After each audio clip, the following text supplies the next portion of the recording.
in my mind when I think about the image of God and what that means. I think about that human beings were created with this unique ability and capacity to reflect the character of God and his nature. Like, I think you could even sum it up by saying mankind was capable of manifesting the fruit of the Spirit. Think like love, joy, peace, patience, kindness, goodness, self-control, all these things that moral rational judgments that animals are not capable of. Animals can't. Spiritual. And all those things. Again, it's the fruit of the Spirit, which is, it's a reflection of the character of God. It's a reflection of who God is and what he's like. These things like, again, love, joy, peace, patience, kindness. And so God created mankind in his image.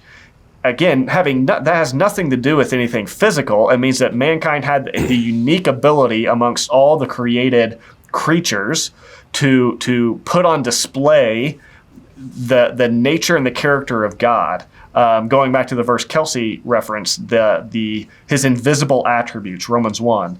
And so I think it's significant. There is great significance in the fact that within that, God did create both male and female.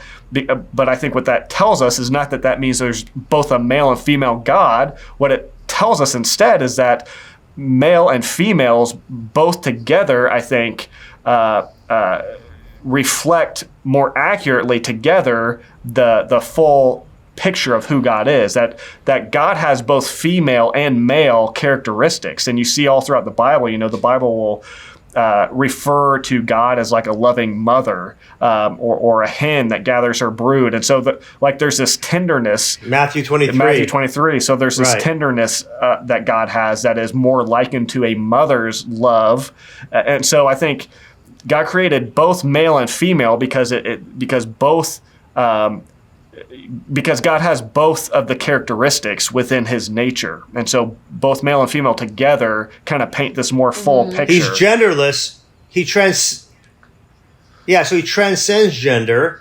He's genderless, there's no reproduction going on there. But he, like you said, he has different attributes and characteristics where, there's a different distribution among humanity like that in his image.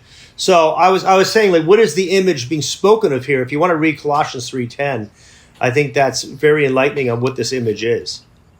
You want to read that, Jordan? Colossians 3:10.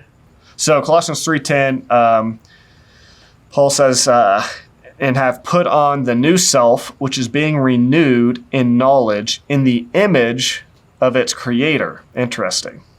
So let me read the verse before that. So verse 9. That's not a physical image. Right. Verse 9 says, "Don't lie to one another, since you have taken off the old self with its practices. You've put on the new self, which is being renewed in knowledge, in the image of its Creator." So I think that goes right along with what we were just saying, that what does it mean to put off the old self and put on the new self in the New Testament? Well, it's this idea of changing your character, changing the way you think and behave, becoming a loving, kind, gentle, all these things, self-controlled sort of person.